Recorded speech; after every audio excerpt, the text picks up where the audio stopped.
From the studios of Farm Journal Broadcast, this is AgDay.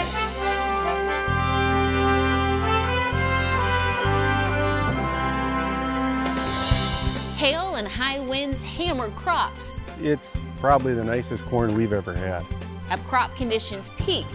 The benefit of a marketing plan during uncertain times in trade. A lot of folks are thinking, how in the world are we going to make this work? It's been a tough couple of years. We've had 3 years in a row where income levels just weren't all that rosy. Japan finds a new trading partner in Europe, and betting on Bitcoin to boost tourism. AgDay, presented by the Chevy Silverado.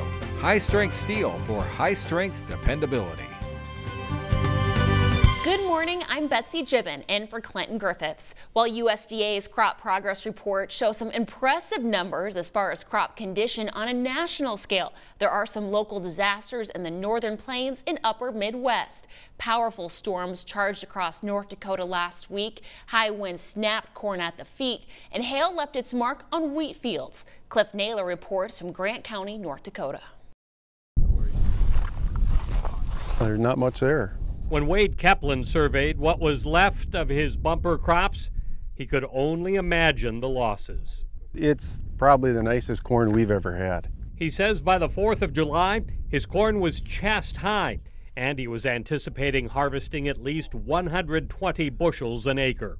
And the old timers always say if you have knee-high corn by the 4th, you're doing really well. Well, knee-high is here. This probably was here.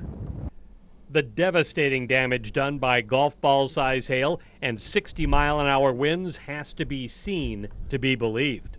On these fields, I don't even have to walk through them because there's nothing remaining of the crop. On a crop that has a 60 to 70% loss, we walk through them to try to figure out what the potential was.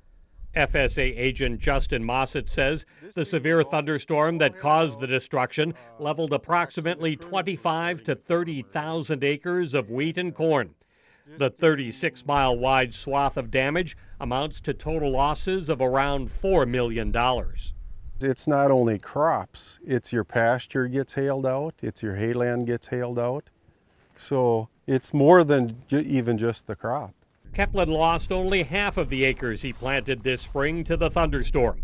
He's hoping to harvest the rest of his field of dreams this fall. I'm Cliff Naylor, reporting for AgDay. This will be the second year in a row some farmers in North Dakota haven't harvested a crop. Last year's severe drought prevented corn from maturing and forced many producers to bale their wheat for feed.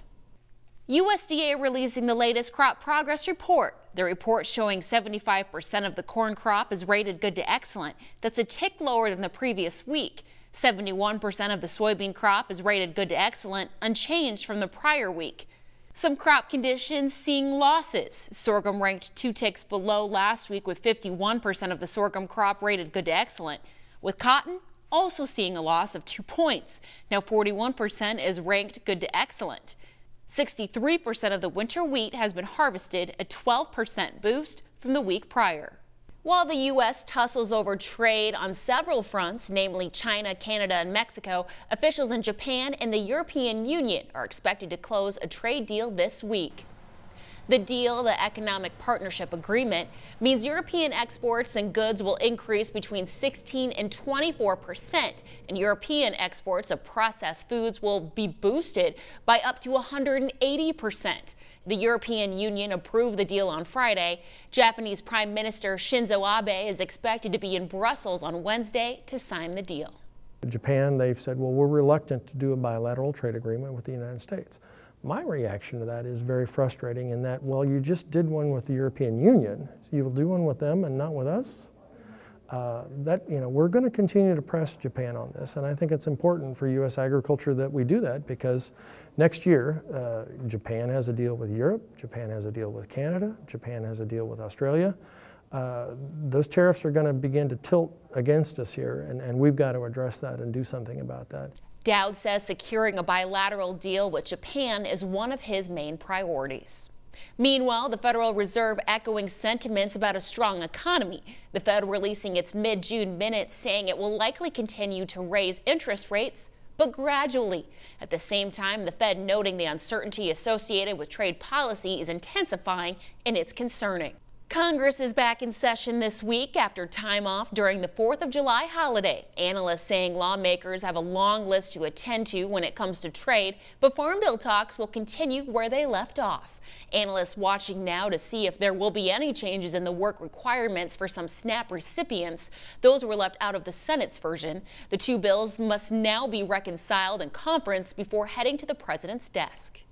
I'm beginning to sense that I don't see a bill, I don't see a conference report being voted on in the House until after the November elections. The reason I say that is you have Speaker of the House, Paul Ryan, Republican from Wisconsin, wanting entitlement reform, of which food stamps is part of his goal. The fear is that if you put it on the House floor before the election, you would need a massive number of Democratic votes, which you could get, but that would embarrass the House Republican leadership to get far more Democrats than Republican members.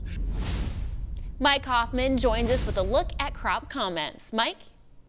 Good morning, Betsy. We're starting off in Sulphur Rock, Arkansas. Matt Carter says his cattle are on stockpiled grass. He says it doesn't show, but the area is dry. The U.S. Drought Monitor showing some color. Nearly 80% of the state is considered abnormally dry. And over in Scottsville, Virginia, Peanut Coleman says late hay is doing well. The pastures are staying green after 10 days of scorching temperatures. The Drought Monitor says none of the state is considered in drought.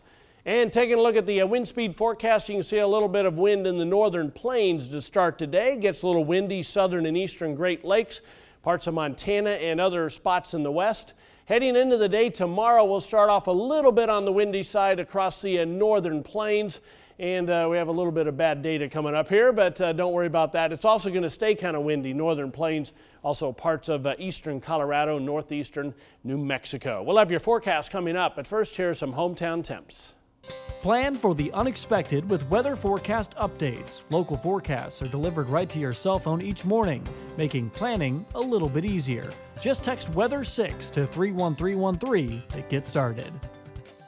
Next in agribusiness, Matt Bennett of Bennett Consulting joins us to discuss the importance of marketing plans, especially in these uncertain times in trade. And when you travel abroad, you deal with the hassle of converting U.S. dollars to whatever currency is used locally. But in one Australian town, they're trying to make it universal, betting on Bitcoin later on AgDay. AgDay, brought to you by Top Third Ag Marketing. Farmer first with a plan for every market.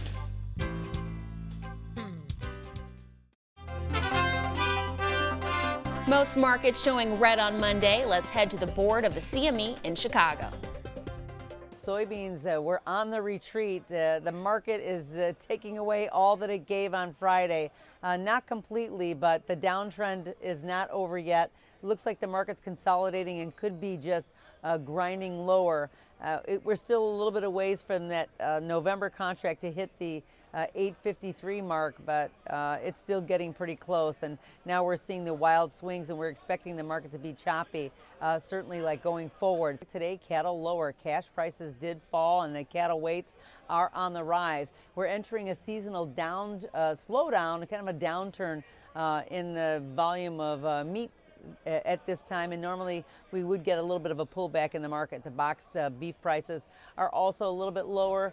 As reported by the USDA report, the feeders were falling.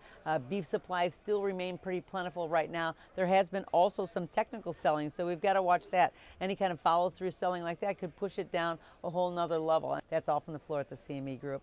Here in Chicago, I'm Virginia McGaffey. The markets have moved quickly over the last couple of weeks with changing weather and tariff news. Clinton Griffiths has analysis from the desk about marketing plans. Matt Bennett, Bennett Consulting, our guest here at the Agribusiness Desk today. Matt, let's talk about a little bit about the topsy-turvy year that we've had. We've had some opportunity that we didn't think we were going to have, and then we've had some other issues that have happened that we weren't expecting either. Marketing plan seems to be a pretty important piece of this puzzle, but boy, how do you guess? Yeah, absolutely. And so if you remember going into the January crop report, boy, it was not a good, fun time to talk markets. I mean, a lot of folks are thinking, how in the world are we going to make this work? It's been a tough couple years. We've had 3 years in a row where income levels just weren't all that rosy. And then you start to rally the market, and you're able to get back up to insurance levels for the month of February that were as good or a little bit better than what we had the previous year. And so absolutely, you've got some opportunities that came to light that you never thought you were going to have.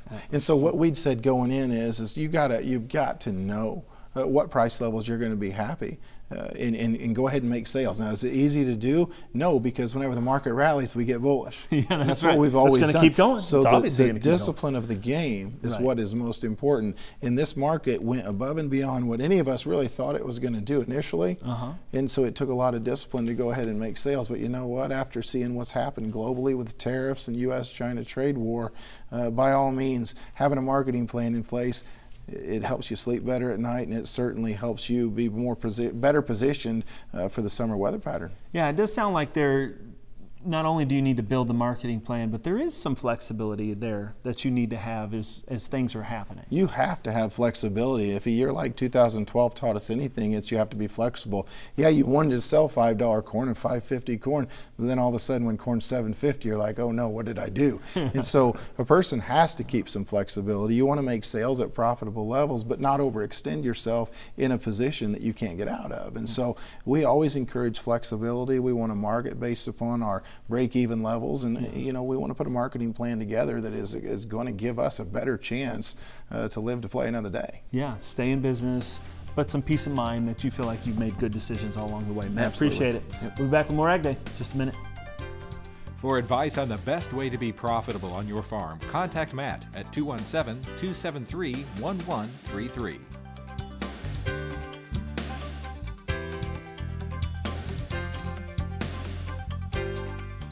AgDay, brought to you by new Delaro fungicide for corn and soybeans. Achieve personal best yields.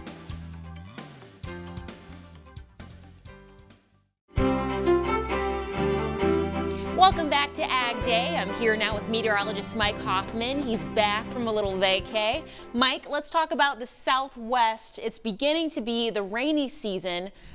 Have they received some of that rain yet? They're just kind of getting into that season, so we're going to see some afternoon variety showers and thunderstorms popping up just about every day in the pattern that we're in. And some of that moisture typically comes north and works its way eastward into the plains. Depending on the pattern, will make a difference on where, because I know a lot of areas are already wet, but some of you still really do need the rain, especially areas around northern Missouri and some of the surrounding states.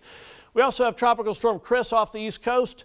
That'll cause a few waves along the East Coast, but that's about the only factor it's going to be as it slowly turns off to the northeast, and it should stay offshore.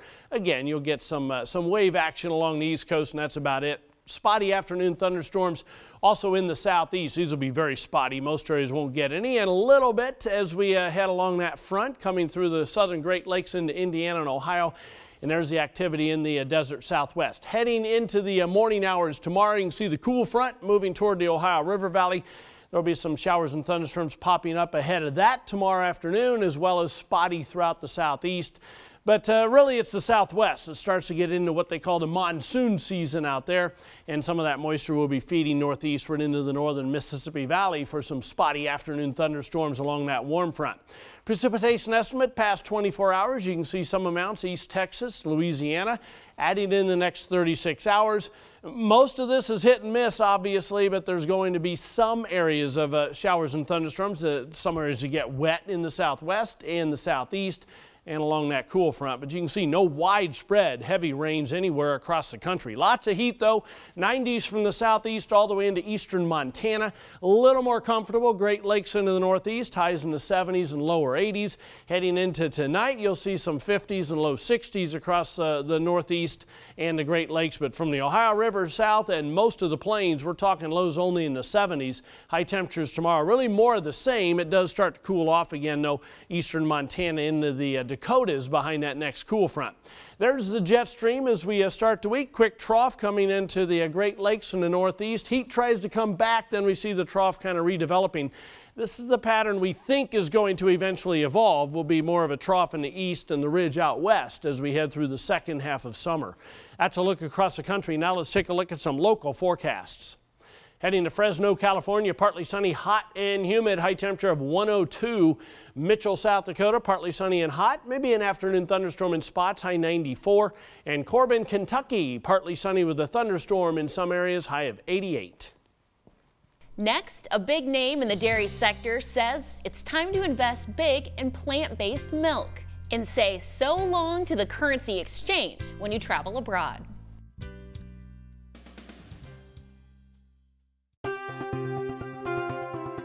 The U.S. dairy industry already was sinking prices, feeling the impact from retaliatory tariffs from other countries due to steel and aluminum tariffs.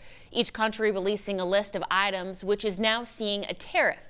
Cheese, whey, pizza, and yogurt are sprinkled across the list.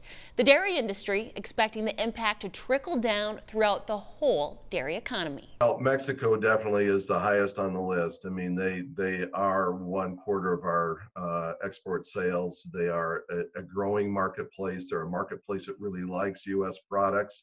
You know, that is definitely number one. The Class 7 issue, we could go on and on about this saga.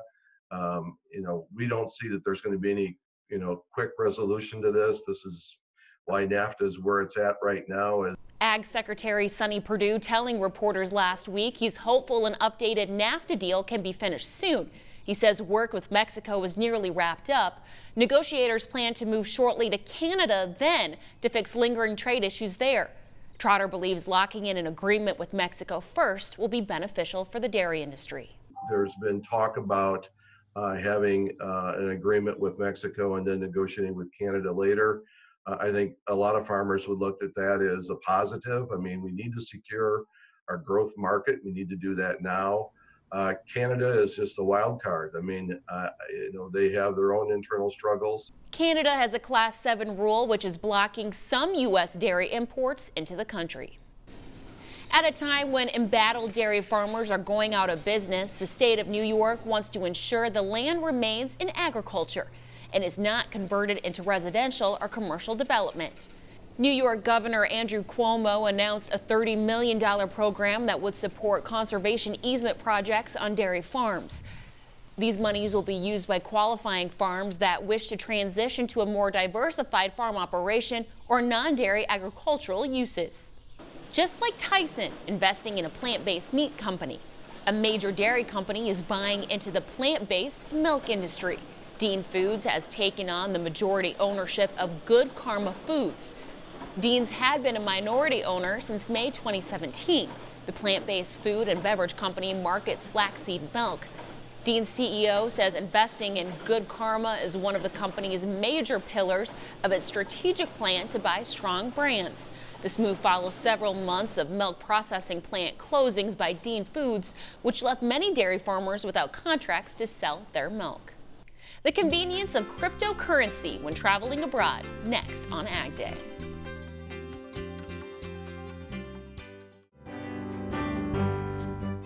In the Country, sponsored by Kubota. Tractors, hay tools, utility vehicles, mowers, and more. Visit KubotaUSA.com today. A seaside tourist town near Australia's Great Barrier Reef is banking on Bitcoin to set itself apart from other tourist destinations.